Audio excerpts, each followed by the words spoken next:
Tapos na sa trabaho. O pre, bakit busy na busy ka? May lakad ka ba? Saan ka pupunta? Oh, pre, nandiyan ka na pala. Oo, aalis ako. Pupunta ako dun sa kaibigan ko. Pinapupunta niya kasi ako eh. Saan bang lugar niya? Saan ba siya nakatira? Dyan lang, sa Makati. Alam mo naman, mayaman kasi yung kaibigan ko na yun. Kaya, hindi ko maindihan na hindi ako pupunta. Alam mo na, siyempre, may mga pinagsamahan kami dati. So, nangangamusta. Kaya, pinapupunta niya ako sa kanila. So, paano? Ikaw muna dito. At, aalis muna ako. Ito, magbabaon na nga ako ng tuwalya at mahirap kasi sobrang laki kasi yung bahay nung kaibigan ko. Alam mo bang pagka nagkita kami mula dun sa pinto, siguro aabutin ako ng hapunan bago kami magkita. Ganon kaluwang yung bahay pare nung kaibigan ko.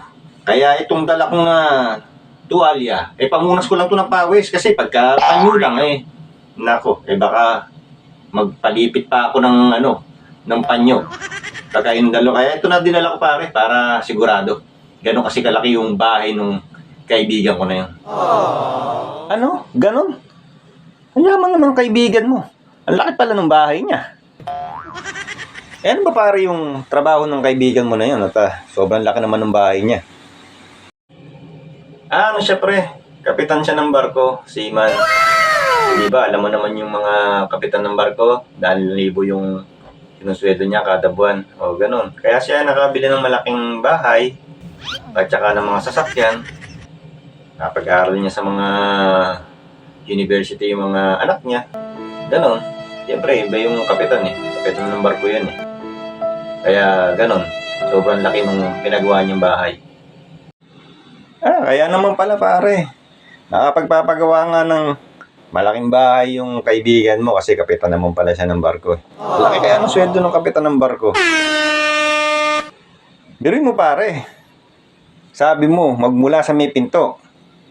Aabutin ka na ng hapunan bago kayo magkita. Gaano kaluwang yung bahay nun? Grabe naman pala yung kaibigan mo niya. Talagang sobrang laki ng bahay. Ang yaman talaga. Pero alam mo pre, yung kaibigan mo na yan, wala yan sa kaibigan ko. Alam mo kung bakit pre?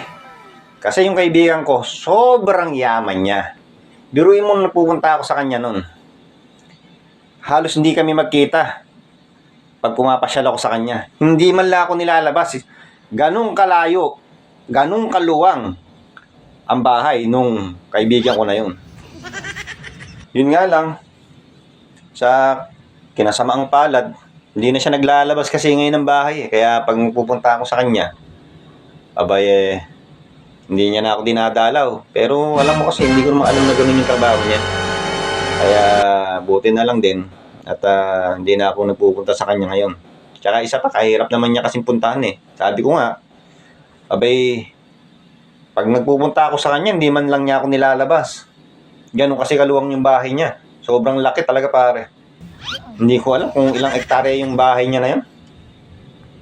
Alam mo ba nung naghiwalay kami nung kaibigan ko na yun mula nung nalaman ko na mayaman na siya at nung napasok siya dun sa bahay niya, hindi na kami nagkita. Alam mo mga friend, mula nung nalaman ko na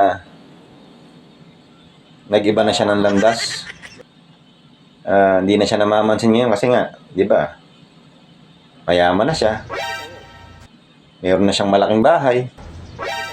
Alam mo bang, pag pumasok ka sa bahay nila, mga 30 years bago ka makalabas. Ganon. Ganong katindi, ganong kaluwang yung bahay na pinagawa yung kumpare ko. Doon siya tumutuloy ngayon. At alam mo ba pare, bago ka makapasok sa bahay nila, nako, grabe. Ang daming gwardiya. Kakapkapan ka muna doon sa gate nila bago ka makapasok doon sa may pintuan. Talagang para ka rin presidente, ang dami mong gwardiya bago ka makarating sa kanya. Gano'n ka-secure pare ang bahay nung kaibigan ko. Ano? Grabe naman yung kaibigan mo, pare.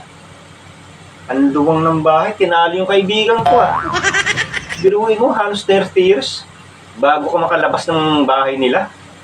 Grabe, sobrang yaman niya. Siya nga pala, pre. Matanong ko lang. Saan nga pala siya nakatira? Saan ba nakatira yung mayamang na kaibigan mo na yan? Sa Muntinlupa. Ayaw, di ma! Kala kasi yun yung bullshit na yun. Buti pa akong iskamin. Buti nga sa kanya.